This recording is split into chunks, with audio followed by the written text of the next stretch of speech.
Chief மினிஸ்டருக்கு சாதாரண பதவி அவரை பொறுத்த வரைக்கும் 30 ஸ்டேட்டில் ஒரு ஸ்டேட்டு. அப்போ அடுத்தது என்ன, அது டெல்லி லெவல். அதுக்கடுத்து என்ன, வேர்ல்டுக்கான தலைவர், பிரைம் மினிஸ்டரையும் தாண்டிடுவார், வேர்ல்டு லீடர் ஆயிடுவார். நாளைக்கு ரஷ்ய அதிபர் புதினுக்கும் அமெரிக்க அதிபர் ட்ரம்ப்புக்கும் ஒரு பிரச்சனை அப்படின்னா கூட அதை தீர்த்து வைக்கின்ற இடத்தில் விஜய் இருப்பார்.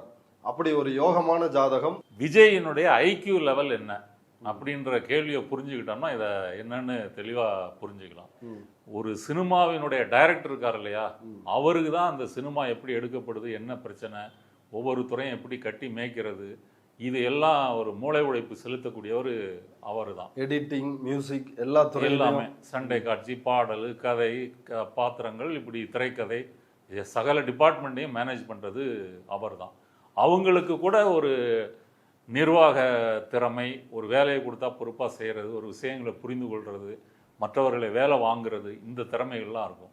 ஒரு நட்சத்திர நடிகர் என்பவர் இயக்குனர் சொல்வதை அதை போல செய்தல்னு சொல்லுவாங்க இல்லையா, அப்படி காப்பி பண்ணக்கூடிய திறமை மட்டும்தான் அவருக்கு இருக்குமே தவிர வேறு எந்த திறமைகளும் அவருக்கு இருக்காது.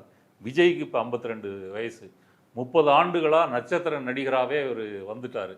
இந்த 32 ஆண்டுகளாக இவருடைய மூளை என்பது அந்த இயக்குனர் சொன்னதை செய்துவிட்டு போய் ஓய்வெடுப்பது என்பதை தாண்டி வேறு எந்த விஷயத்தையும் அவர் கற்றுக்க மாட்டார். ஒரு சினிமாவை இயக்க சொன்னீங்கன்னா கூட அவரால் இயக்க முடியாது, இவருக்குன்னு இல்லை. இப்போ நீங்கள் ரஜினி போன்ற இந்த சூப்பர் ஸ்டார்லாம் இருக்காங்கல்ல, அவங்கள டைரக்ட் பண்ணுங்கன்னு கேட்டிங்கன்னா அவங்களால முடியாது. இப்போ கமல் போன்றவர்கள்லாம் ஆரம்பத்தில் இருந்தே வேறு விதத்தில் வளர்ந்தவங்க, அவங்களுக்கு இது தெரியும், சினிமாவினுடைய மற்ற துறைகள் தெரியும், டைரக்ட் பண்ண சொன்னால் பண்ணுவாங்க. ஆனால் இவங்களுக்கு அப்படி இல்லை.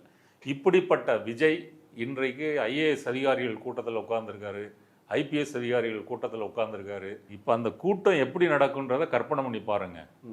அந்த கூட்டத்தில் விஜய் என்ன சொல்லக்கூடும், ஐபிஎஸ் அதிகாரிகள் கூட்டத்தில், சார் எனக்கு என்ன வேணால் நீங்கள் செஞ்சுக்கங்க, சட்டம் ஒழுங்கு கரெக்டாக இருக்கணும், கொலை நடக்கூடாது, ரேப் நடக்கூடாது, இதை தாண்டி வேறு ஏதாவது சொல்ல முடியுமா?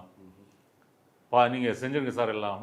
மற்றவங்க அதிகாரிகள் ஆலோசனை சொல்லுவாங்க, சார் இப்படி பண்ணலாம், அப்படி பண்ணலாம், அப்படி பண்ணலாம், நீங்கள் பண்ணிக்கங்க, அவ்வளோதான்.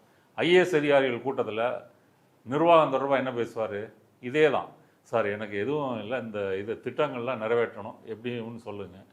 இப்படி இதுதான் இவருடைய ஐக்கியூன்னு நான் சொல்கிறேன். இவருக்கு ஆட்சியை பற்றி, நிர்வாகத்தை பற்றி, தமிழ்நாட்டை பற்றி, தமிழக மக்களை பற்றி எதுவும் தெரியாது. இப்படிப்பட்ட ஒரு தலைமையில் இருக்கும்போது அதிகாரிகள் தான் உண்மையில் ஆட்சி பண்ணுவாங்க, அவங்க தான் எடுத்து கொடுப்பாங்க, அவங்க தான் எந்த அதிகாரிகளை போடலாம் அப்படின்னு சொல்லி கொடுப்பாங்க. விஜயோட திறமையே இதுதான்.